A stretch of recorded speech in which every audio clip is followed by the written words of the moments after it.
twongeye nanone kubaramutsa abakunzi b'inkuru media. Uyu munsi rero tukaba tugiye kubabwira inkuru nk'ibisanzwe, ahubwo tukaba tugiye kurebera hamwe filime nziza yitwa Telefone Nisona, cyangwa mu ndimi z'amahanga yitwa When the Phone Rings. Filime yacu y'uyu munsi rero mu kanya gatoya tukaba tugiye kuyitangira. Mube maso mu gihe tutarayitangira, ibuka gukora subscribe nimba utarayikora, ndetse niwumva yakunogeye wibuke kulikinga, utere comments niba wayikunze, ndetse ukomeze kubana natwe mu bice bigiye bitandukanye tuzagenda turebera hamwe. Dutangira rero ari ikirori gisa nkaho gikomeye cyane, harimo abazungu bagiye batandukanye, abanywa amaveruje, abanywa amawine, buri kintu cyose, haba ibyo kunywa haba amafunguro, nta kibuze muri icyo kirori rwose. Nibwo ku muryango munini cyane hahita hinjira umusore wambaye ikote, mbese baduherera hasi bazamura urukweto rwiza rw'umukara rushashagirana, kositime nziza, ishati y'umweru. Uwo musore rero mwiza akimara kwinjira, uba ubona ko abantu bose bari muri icyo kirori baretse ibyo bari barimo bagatangira kumureba, batangira kuvuga ati se uriya ni wa muhungu, ni wa muvugizi mukuru wo mu biro bya perezida. Buri muntu wese ukabona yavuye mu bye, abari bari kurya babiretse, abavuganaga urasanga ikiganiro ari uwo muhungu bose bari kuvugaho. Wa muhungu nawe aribwo yarebaga hirya no hino, bose na nkaho ari gukebukiranya hari uwo ashaka, nibwo ahita haza umukobwa inyuma ye wambaye ikanzu nziza y'umukara, inkweto za taro nazo ubona ko ziri mu ibara rya shokora, ubona ko buri kintu cyose yambaye kijyanye n'ikindi, ndetse n'imiringa, ubona ko ari umukobwa rwose udafite aho amwaye. Bamwe baba bari kuganira kuri wa musore bagatangira kuvuga ati se uriya mukobwa we bari kumwe n'indi, uriya mukobwa mwamumuzi, ukavuga ati ariko ntimumwiteho, ati mbega umuhungu, ati uriya muhungu rwose ni mwiza rwose, icyo bita perfect, cyangwa umuntu udafite ahamwaye cyangwa uzira inenge. Igisobanuro cyabyo ni uriya pe, uriya muhungu azi kuvugira mu ruhame, aturuka mu muryango ukomeye, ni mwiza, ndetse aho ageze rwose ubona ari we wahigisheje, kubera ko ari umuntu w'umukozi cyane. Wa mukobwa uba uri kumwe na wa musore tutaramenya amazina ahita atangira kumubaza ati ubona ko afite ubwoba, nibwo wa musore ahita amubwira ati wihangayika, ati aba bose bari kuvuga humura, bari kumvugaho ntabwo ari we bari kuvugaho, gutera ubwoba, igira nkaho nyine utari kubibona. Muri filime yacu rero badusubiza inyuma iminsi 2 mbere y'uko cya kirori twatangiranye nyirizina kiba. Ni mu biro by'itangazamakuru, urabona ko bari kuvuga amakuru yo ku mugoroba. Ni umukobwa uba uri kuyavuga, ndetse ku ruhande aba ari wa mukobwa twatangiranye, ariko we abavuga amakuru akoresheje ururimi rw'amarenga. Abari ku buhanga bw'ibyuma rero nibwo bahita babwira abo ngabo bari kuvuga amakuru, bakababwira ati mutwihanganire, hari message y'ingenzi tugiye kunyuzaho ivuye mu biro bya perezida. Mu gihugu rero haba habaye skandale cyangwa ikibazo, kuko ibyihebe biba byashimuse abaturage bo muri icyo gihugu cyo muri Korea y'Amajyepfo. Rero hahita hazamo nka message iturutse mu biro bikuru bya perezida, aribwo hahita haza wa muvugizi n'undi wa musore twatangiranye, wa undi bavugaga ko ari umuvugizi mukuru w'ibiro bya perezida, abaje gutanga message ku byihebe. Ingaza kuvuga ati twebwe nta negotiation cyangwa ibiganiro bigiye kure turi bujyane n'ibyihebe, nta byihebe mwe mutanga abantu bacu, niba mushaka koko, niba tugomba kugirana ibiganiro by'amahoro, mubanze muduhereze abaturage bacu, bitari ibyo twe nka leta turaza gukoresha imbaraga z'umurenge, ariko abaturage bacu twongere tubagomboze. Ari nako aba yihanganisha imiryango iba ifite ababo bashimuswe. Nuko rero message iba yatangaga ibirangiye, ndetse n'amakuru nayo bakahita bayasoza gutyo. Wa mukobwa amakuru nyine bwo basoje kuyavuga, akahita afata igikapu cye ameze nkaho atashye. biba bisa nkaho n'abavugana nawe bakoresha ururimi rw'amarenga. Ibyo bitubwira ko rero nawe afite ubumuga bwo kutavuga, batabasha kuvuga. Abagiye gusohoka muri icyo cyumba nyine gitangarizwamo amakuru, ariko yahindukira yareba kuri televiziyo ibiraha iriho ya sura ya wa musore, uba ubona arakajwe n'uko umusore n'ibyo avuze, ko nyine biba bisa nkaho batitaye kuri abo baturage, kuko nyine ngo nta biganiro bigiye kure. Mbese aba yumva ahangayikishijwe ko nyine abo baturage hashobora kuba harimo risike, bikaba bisa nkaho leta nta kintu ibabwiye. Ariko nanone ubona ko uwo musore atamwishimiye, nibwo ahita yerekeza kuri ekara iriho ya foto ya wa musore, akerekezayo urutoki rwo hagati. namwe nyine muri abantu bakuru murabyumva. Wa mukobwa rero aba ari gutaha, akamanuka ahantu aba asanzwe aparika imodoka ye mbere y'uko ajya ku kazi, yinjira mu modoka bisa nkaho nyine ari gutwara atashye. Mu nzira rero ari gutaha, nibwo imodoka ibura kontorore, yakomeza kujya imbere akabona imodoka ntasi uri kuyiyobora neza. Imvura iba iri kugwa ari nyinshi, yumva nyine kwa kundi radiyo yo mu modoka iba ihindura amasheni, wenda yaba iri kuri Kiss FM igahita ijya kuri radiyo Rwanda, nyine atari uri kubikontorora, imodoka yakata bikanga, bigasa nkaho imodoka za zindi za automatike, bisa nkaho imodoka yari iri kwikontorora y'ubwayo. Kuko nyine abakora mu biro by'itangazamakuru yibuka neza ko yigeze nyine ari gusobanura amakuru mu rurimi rw'amarenga, yigeze gusobanura mu makuru nyine ko hari igihe imodoka nshyashya zaje ziri muri ubwo bwoko nyine za automatike, hari igihe ziba zahakwingwa cyangwa zikinjirirwa, zikaba zakontororwa cyangwa zikagenzurwa n'undi muntu atari wowe nyirizina utwaye. Nibwo atangira kubitekerezaho, ubwoba bukamwica, aba afite ikibazo nyine ntabasha gusohora ijwi ngo avuge. Nyine kwa kundi twamenye ko afite ikibazo cyo kutavuga, nyine afite ubumuga bwo kutavuga, agashaka gusohora ijwi ngo atabaze bikanga, agashaka telefone nayo ikamucika ikagwa munsi y'intebe akabura uko ayifata.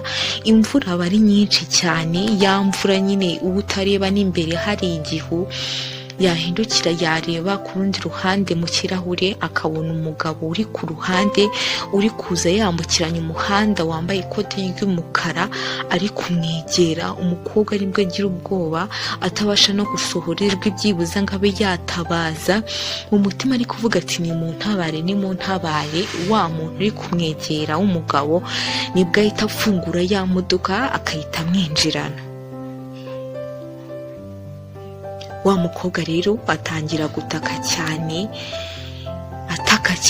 akavuga ati mu mutima ati ni mu ntabare.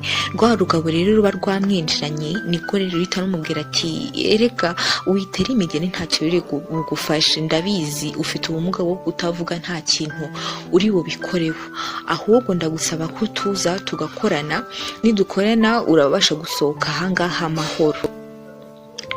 Aramubwira ati rero ngiye kuguhereza telefoni, uhamagara umugabo wawe umubwire ikibazo ufite ko nagushimuse.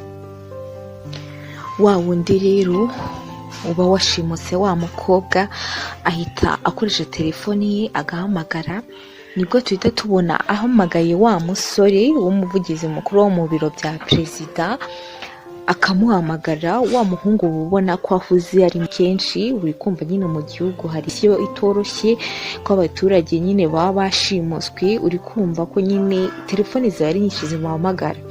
Bwa mbere nyine anegirije kuba yafata iyo telefone, ariko akavuga ati ntacyo reka nzi kuyifata, numva umuntu umpamagaye.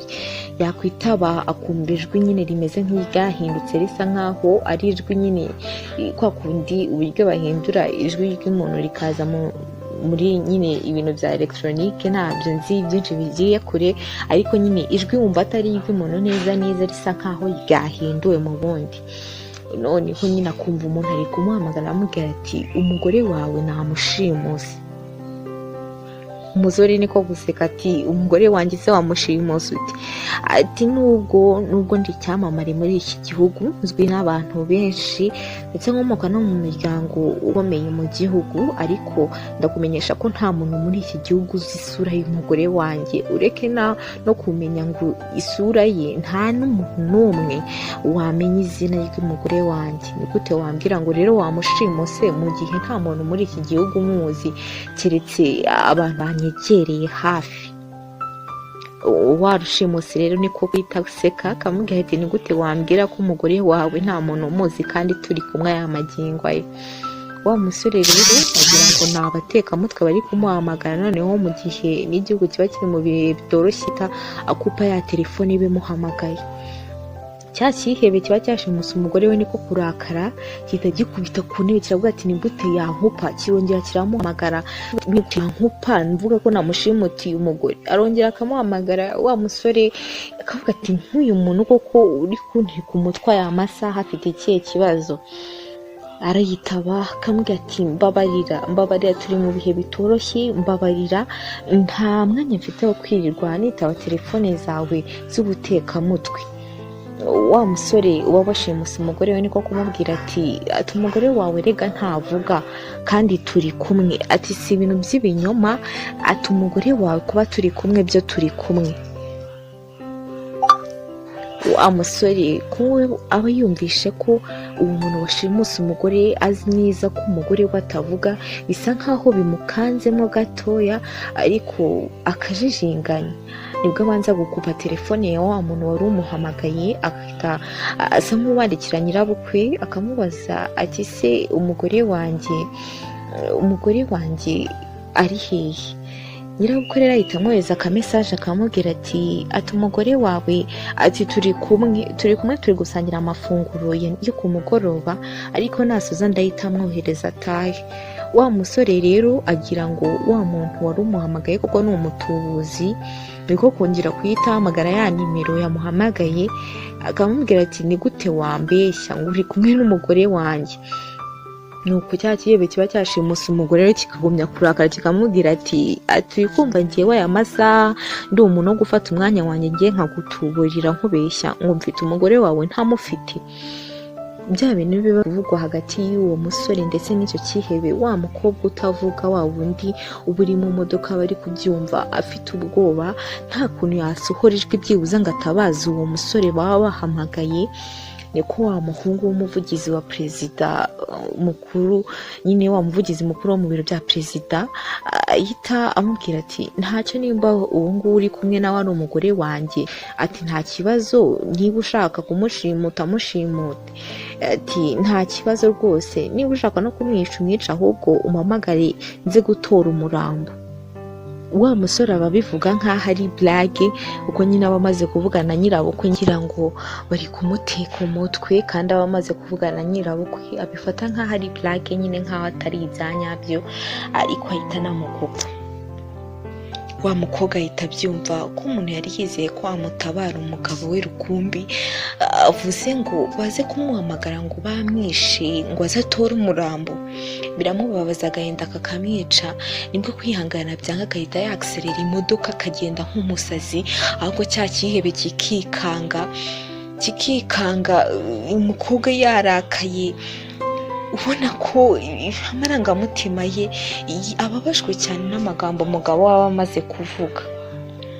Wa mukobwa rero ahita akubita imodoka ku kintu, ya modoka ikibirangura ikikaraga, yewe bakikubita hirya no hino mu modoka, ndetse cya kibe kiba cyamushimuse kigahita kimera nk'aho gitaye ubwenge kigasinzira nyine, kuko kiba cyakubise umutwe wacyo ahantu. Wa mukobwa akahita afungura imodoka asa nk'aho yababaye atari no guhumeka, ariko ya magambo wa musore amavuga ku kanya ari kumugaruka mu mutwe cyane, ati umwice uze kumpamagara nze gutwara umurambo. Wa mukobwa agahinda kakamwica, ndetse bidatinze haciyeho amasaha atari makeya, tuza tubona wa mukobwa yatashye ari mu rugo amaze koga, ariko ari gusubiza ubwenge ku gihe bw'ibintu byose byaba byamubayeho uwo munsi, yibuka amagambo ya wa musore nanone ari kugumya agaruka mu bitekerezo bye byamurenze. Biba bimeze nk'aho we n'uwo musore n'ubundi babana ariko nta rukundo rurimo. Yatekereza ukuntu umuntu babana mu nzu imwe ashobora kuba ayo magambo nanone byamurenze. Aba ari kwireba mu ndorerwamo n'agahinda kamwishe, ariko kugira ngo amere nk'aho akomeje ubuzima akabyirengagiza. Ariko wa musore nawe ataha yihuta, aba yirirwanya akazi kenshi mu gihugu bitoroshye nanone, ariko agataha yihuta ubona asa nk'aho ari guhigahiga umugore we, akubita hirya no hino, afungura bisa nk'aho ari kumuhamagara, amuhamagara ati Ange, Ange, Ange, turi hehe? Ahita abona wa mukobwa neza neza mu gikoni ari kwiyarurira umuceri, ari kwarura ibiryo bigiye bitandukanye. Umukobwa akamwihorera nk'aho atanamwumvishe, agahita yicara kuri salamanje agatangira akarya bisanzwe. Uwo muhungu niko kuhita amubaza ati se ko mbona uri gufungura aya masaha kandi bambwiye ko ushobora kuba wari uri gusangira na mama wawe? Umukobwa aramwihorera, umuhungu akanga kubitinda, ariko yabona umukobwa ameze neza akavuga ati wa muntu ashobora kuba yari umutubuzi koko. Umuhungu biba bisa nk'aho yiruhukije, nk'aho ashimye Imana ko nta kibazo wa mukobwa yagize, ariko wa mukobwa uburakari ari bwose ubona ko yababaye. Wa mukobwa Ange aba ari ku buriri ari gutekereza ubundi ukuntu byagenze kugira ngo abane n'uwo musore. Ange ubundi aturuka mu muryango w'ukize muri icyo gihugu cya Koreya, aho mama we nyine aba yarashatse muri uwo muryango, ariko nyine akaza azanyemo n'undi mwana. Ubwo ngubwo nyine bivuze ko Ange mama we aba yarashatse mu muryango ukize, ubwo ngubwo nyine Ange ntabwo aba ari umwana wabo byuzuye. Nibwo rero uwagombaga kubana na wa musore David, wa wundi nyine umuvugizi mukuru w'ibiro bya perezida, ubundi aba yagombaga kubana n'umukobwa mukuru wo muri uwo muryango mama Ange aba yarashatsemo witwa Luna. Ku munsi rero w'ubukwe bwa David ndetse na Luna ku munsi w'ubukwe ntaboneka, kandi imiryango yombi bikize. Haba umuryango wa David baba ari abanyapolitike bakomeye muri icyo gihugu, umuryango ndetse wa Luna, uwo nguwo Luna ubwo ngubwo nyine aba yarabaye nk'aho ari mukuru wa Ange, nabo baba ari abakire bafite amakampani agiye akomeye muri Koreya y'Amajyepfo. Mbese byari bimeze nka mariage igiye guhuza imiryango ibiri ikomeye. Ubwo rero kuba umugeni yabura byari kuba ari ikintu kidasanzwe, byari kuba ari ibicika. Mbese niyo mpamvu umuryango wa Luna wavuze ati niba umukobwa wacu abuze ku munsi wa mariage, reka duhindure dutange wa mukobwa wundi waje muri uwo muryango n'ubundi kuko ameze nk'aho ari umwana wabo. Niko David na Ange babaye. Ange aba ari kubitekereza byose, ukuntu n'ubundi uwo muhungu batigeze bakundana na mbere yose, ukuntu ubukwe bwabo bwari impanuka, byatangiye ari ibintu atigeze yexpectinga. Umubano wabo bamaranye imyaka 3, nubwo atabasha kuvuga ariko ubona n'ubundi umuhungu nta muhate ashyiramo kugira ngo bavugane. Nyine babanye mu nzu nk'aho ari abantu babiri batandukanye, nubwo bashakanye ntibajya bavugana, nta communication n'imwe bagirana. Ange nyine biramubabaza. Bidatinze rero bwarakeye, ni mu gitondo. Ange nk'ibisanzwe ava mu buriri aroga, amaze kwitunganya arasohoka kugira ngo afate breakfast. Nibwo asanga umugabo we David nyine akicaye muri salo atarajya ku kazi, bigasa nk'aho atunguwe, ariko kubera bwa burakari buba bukirimo akirinda kuba yanamusuhuza. Ubundi kugira ngo bavugane David na Ange, kuko nyine Ange aba atabasha kuvuga, abakunda kumwandikira message nyine kuri telefone, kandi David nawe ntabwo aba azi gukoresha ururimi rw'amarenga. Ubwo rero baba bavugana binyuze kuri telefone. Ange yashaka kugira ikintu abwira David akacyandika muri telefone akamwereka. nuko rero nibwo David abwira Ange ati witegure ejo ndagukeneye, hari ikirori kizaba cya ambasaderi wa Amerika, azaba yagize ikirori cya anniversaire y'imyaka 57, ati rero tuzakitabira, kandi rero umugore we nawe afite ubumuga bwo kutavuga, ndagira ngo uzaze nk'umuntu uduhuza cyangwa nk'umuntu nyine w'umutranslator, nk'umuntu nyine ukoresha ururimi rw'amarenga kugira ngo dufashe mu biganiro tuzajya tugirana, kugira ngo madamu we nawe azabashe kubyumva. Ange n'uburyo nta yandi mahitamo aba afite, agapfa kubyemera ati nta kibazo, nyine akoresheje muri message yanditse muri telefone ati nta kibazo.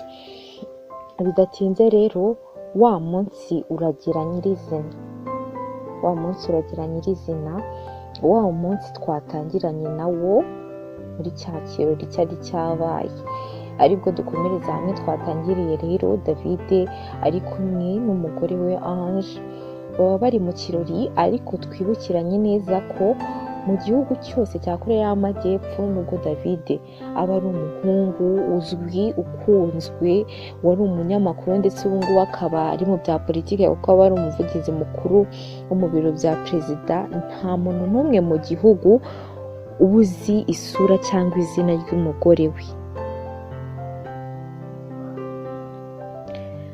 Nuko rero David ahura na ambasaderi wa Amerika, nyine aba ari isabukuru ye, agatangira kumwishimira akamubwira ati ni ukuri, ati congratulations, nyine ibintu byinshi, yamwifuriza isabukuru nziza.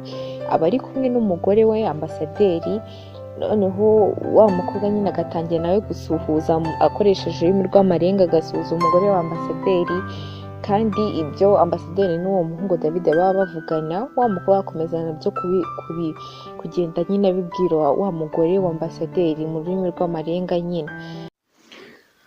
Ubwo rero Ange na madamu wa ambasaderi wa Amerika baba bari kuganira, wa mugore nibwo amubaza nyine banyujije mu rurimi rw'amarenga, akamubaza ati ntabwo nari nzi ko madamu w'umuvugizi mukuru wo mu biro bya perezida nawe nyine ameze nkanjye, nawe afite ubumuga bwo kutavuga. Baba bari gukoresha ururimi rw'amarenga, ariko nyine ambasaderi we abaze kurukoresha. Nibwo amubaza ati se uyu ni umudamu wawe David? David atinda gusubiza nyine asa nk'ujijinganya. Nibwo wa mukobwa Ange ahita yerekana intoki azunguza cyane ati oya, ati nyine asa nkaho atabyemeye, agahita avuga akoresheje ururimi rw'amarenga ati ngende umuntu wazanye nawe kugira ngo mbafashe. David abona nyine umugore we asa nkaho abihakanye, akirinda kubivugaho ibintu byinshi. niko ambasaderi amubaza ati ese ubundi ko tutaje tubona umugore wawe ni muntu ki? Ntamuzi, nta muntu uzi isura ye, haba no kumenya isura ye nta nuzi yewe n'izina rye, kandi uri umuntu uzwi, kubera iki umugore wawe nawe atazwi? David aramubwira ati rero impamvu umugore wanjye ntashatse ko amenyekana ni ukubera akazi nkora. Urabona ndiringa n'ibyihebe nyine, abantu benshi baba bashaka intege zanjye nkeya kugira ngo babe bazikoresha kugira ngo babe bampiga cyangwa banca intege. Ati umugore wanjye rero niwe ntege zanjye nkeya. Ange ababyumva, ariko nibaza ati se ni njyewe ntege nkeze gute? Ariko yenda kubitindaho, bakomeza kuganira.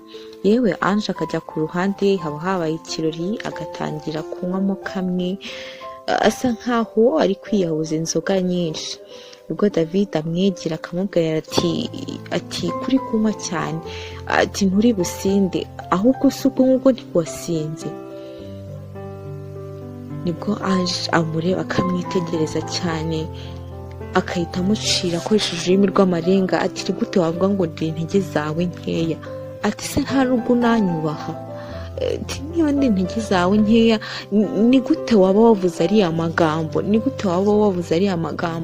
Ati se uzi ikintu bisobanura kuba umuntu afite intege nke? Ati intege zawe nkeya, ati nimba nari intege zawe nkeya, kiba ari intege zawe nkeya no kugira ubwoba ko wakibura, nuko bagifata ugahangayika, bagikoraho ubwoba bukaza mu maso yawe.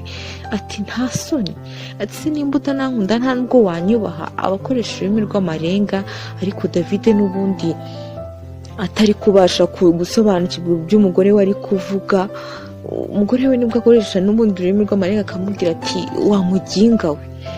Urabizi rero abanyarwanda nibo bavuga ati amaso akureba nabi ntuyayoberwa. David ahita amubwira ati se uri kumbwira nabi, ati uri kuntuka.